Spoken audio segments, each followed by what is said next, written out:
The mansion stood alone in the heart of a desolate forest, where the trees seemed to close in on it like a pack of predators, casting long shadows that swallowed the light.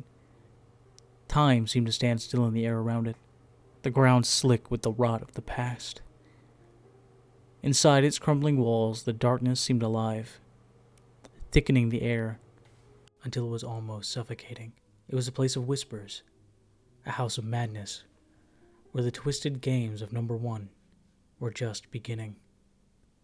He had once been their leader, the brave and unwavering protector of children. But now he was something else. His obsession had consumed him. The man who had been their leader, a symbol of hope and strength, had descended into something darker. The children who were taken didn't just fear for their lives, they feared his madness. It began with a single child, Emma. She had been the first to vanish, the first to disappear without a trace. One moment, she was laughing and swinging on the park swing, her carefree giggles filling the air. The next, the sound of her voice was gone. Her absence was unnatural, and the others quickly noticed. No one heard her scream, no struggle. She was simply gone, and no one could explain it. The authorities assumed it was a random kidnapping, another faceless villain who'd taken a child from their home. But then more children started to disappear. First it was Lucas, then Lila, and finally, Noah.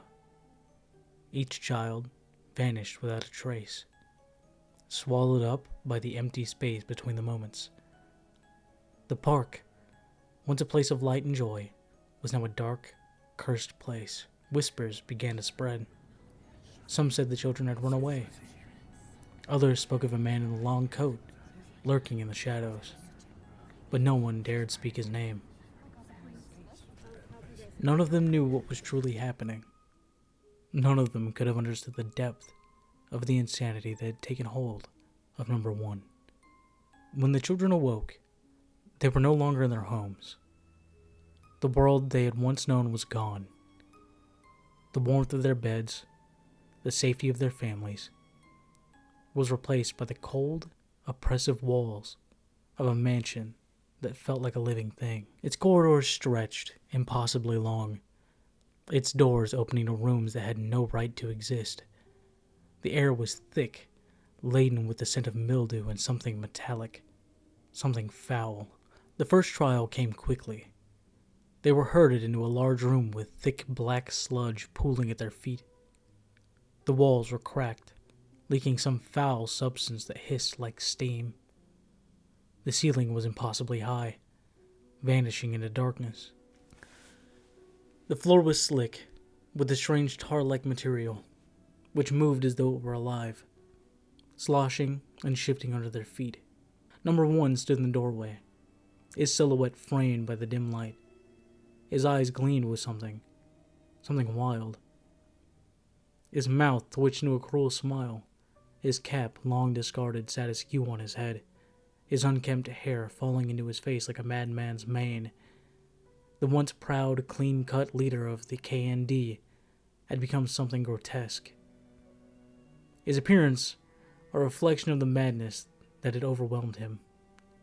His eyes were wide, feverish, filled with the gleam of obsession. "You're here because you are the chosen ones," he said, his voice a low rasp, each word dripping with a strange, almost manic energy. "You are here to learn.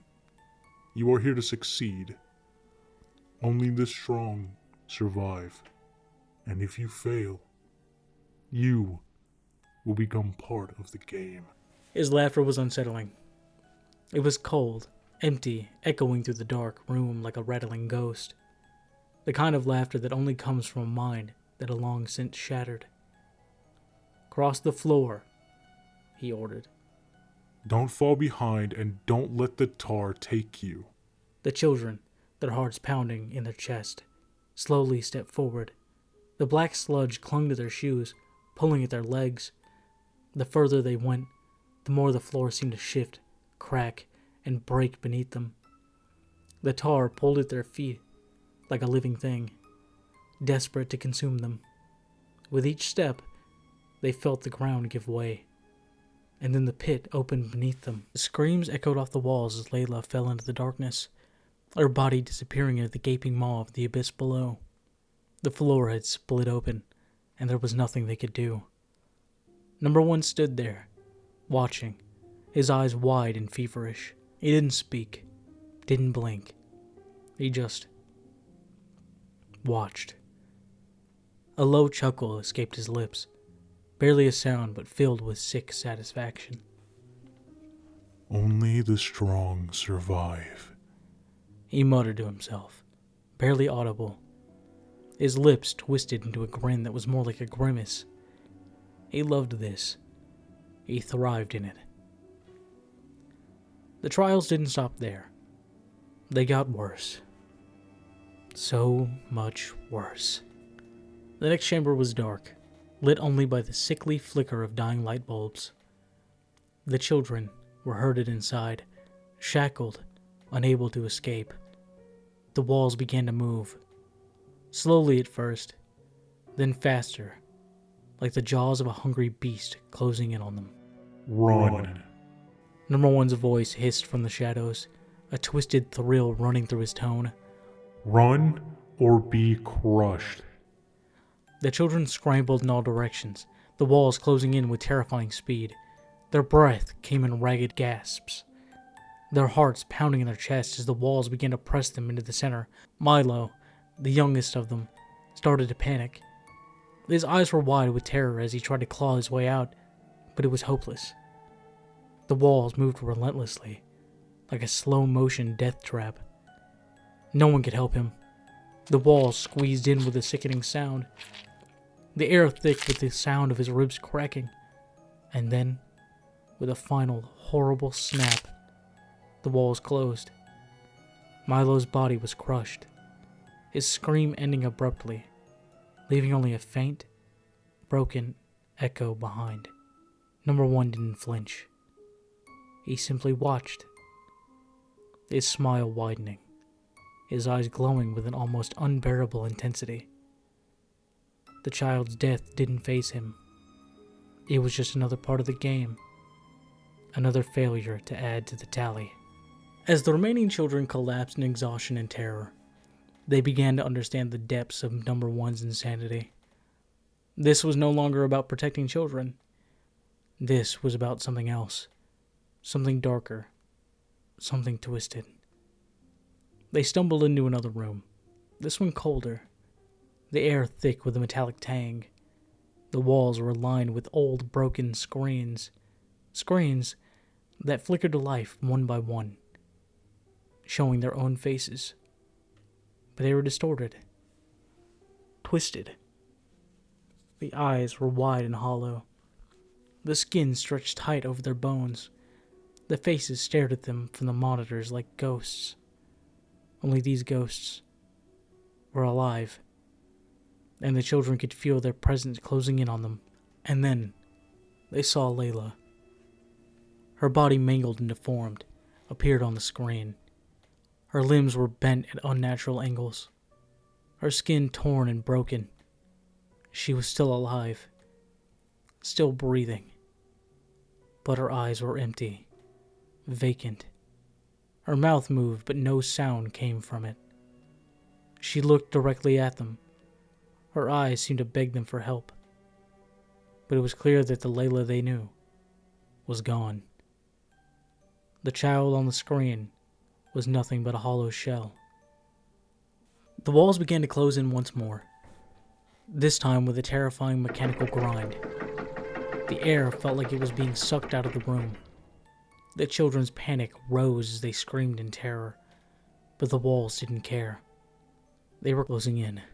Number 1 stood in the doorway, his smile widening into something grotesque. His eyes were wide and mad, his fingers twitching with excitement as he watched the children scramble for survival. There was no mercy in his eyes, only the insane gleam of a man who had become a monster. He wasn't trying to break them. It was far worse than that. He wanted to remake them. You're all failures. he whispered, his voice almost reverent. "You're all failures. But I'll give you another chance. Just one more chance." But his voice had almost lost its humanity. It was raw, guttural, like something long buried beneath the surface, finally clawing its way free. The walls stopped, just inches from their faces, and the children collapsed to the floor, their bodies bruised and broken. But number one didn't care. To him, this was all part of the mission, the game. They were just pawns, children to be shaped, molded into the next generation of operatives. Or if they failed, broken toys to be discarded. And then, without warning, number one turned to them, his eyes wild with excitement, and said, "It's time where you see where it all began." He led them through another narrow passage, the walls closing in on them. As they walked, the air grew colder, heavier, and they felt the weight of the building bearing down on them. Finally, they arrived at a hidden door half concealed by thick layers of grime and age. Number one placed a hand on the cold surface, and with a groan, the door creaked open, revealing the old K&D hideout. The children froze. The room was a haunting sight. The once proud headquarters where children had fought to defend their rights was now a decaying shell of its former self. The walls were covered in dirt and rust. The bright colors of the K&D logo long faded into grime. The desks were overturned. Papers scattered across the floor in a chaotic mess of forgotten plans. The old gadgets and weapons that had once been so carefully maintained were now broken, gathering dust in forgotten corners. But it wasn't just decay that made the hideout feel like a tomb. It was the emptiness, the silence. The memories of what it once stood for were now twisted into something dark and sinister. Number one stepped into the center of the room, turning slowly to face the children. His eyes gleamed with a fevered madness, his voice barely above a whisper, but filled with a haunting excitement. "Do you remember this place?" he asked, his tone sickly sweet, almost nostalgic. "This is where it all started. The K&D was born here, a force to protect the innocent.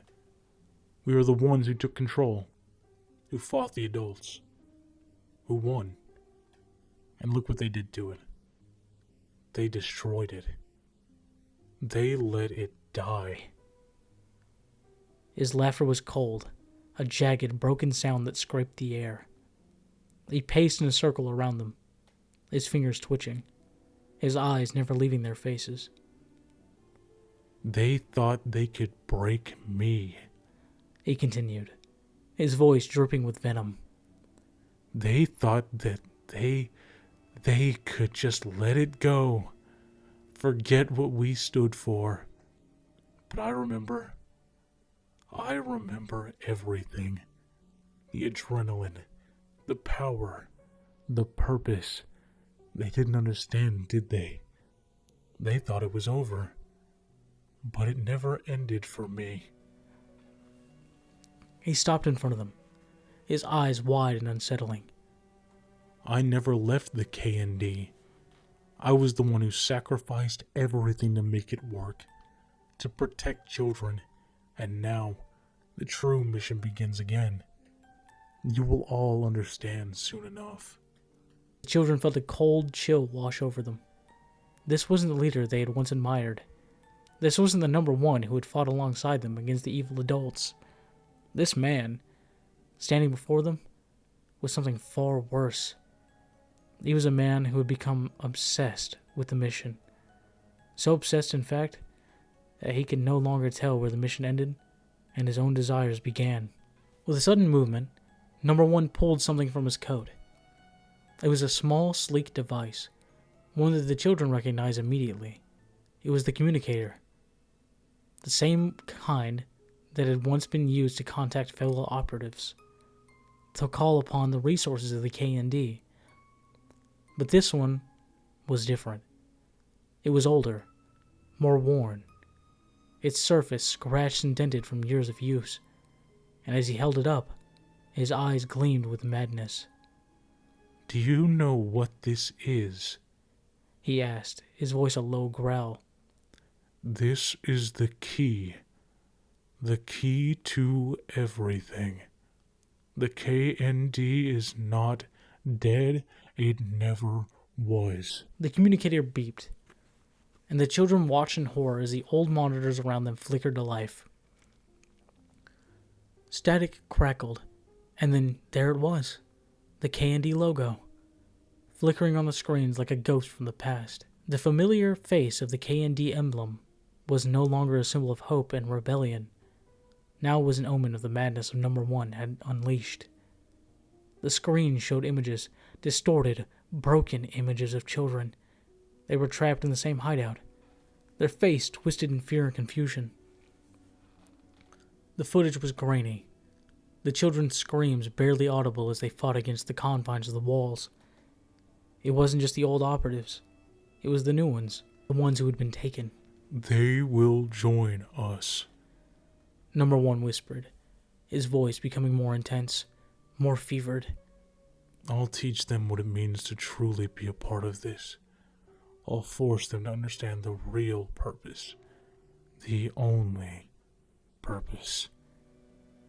One by one, the children fell silent, their minds reeling.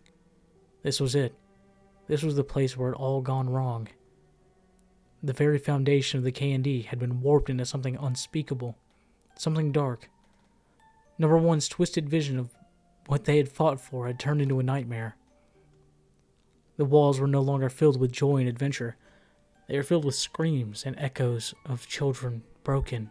The room seemed to pulse with the energy of Number 1's insanity. The air was thick, suffocating with the weight of his delusion. "You don't understand, do you?" He said, his voice quivering with excitement. "The KND was never about protecting kids. It was about control, about power. We were supposed to lead. You were supposed to follow." His eyes gleamed with a dangerous obsession. "And now, we'll finish what we started." The children were trapped. Number 1 had led them back to the very place that had once been a beacon of rebellion, and now it was nothing but a graveyard of memories. His mind had twisted everything they had fought for. This wasn't a place of safety or joy. It was a monument to a madness that would never end. And in that moment, the children realized the true horror. This wasn't a game. This wasn't some twisted trial. Number 1 wasn't just trying to teach them. He was trying to force them into his vision of what the K&D was supposed to be. A twisted, terrifying world where only the strong survived, and where no one ever escaped. With a cruel smile spreading across his face, Number 1 turned and looked at all the monitors again, watching as his new generation of K&D operatives struggled against their restraints. He let out a low, insane chuckle, his eyes alight with madness. "They will be perfect," he muttered, his voice distant, as if he were talking to himself. "You'll see. You'll all see."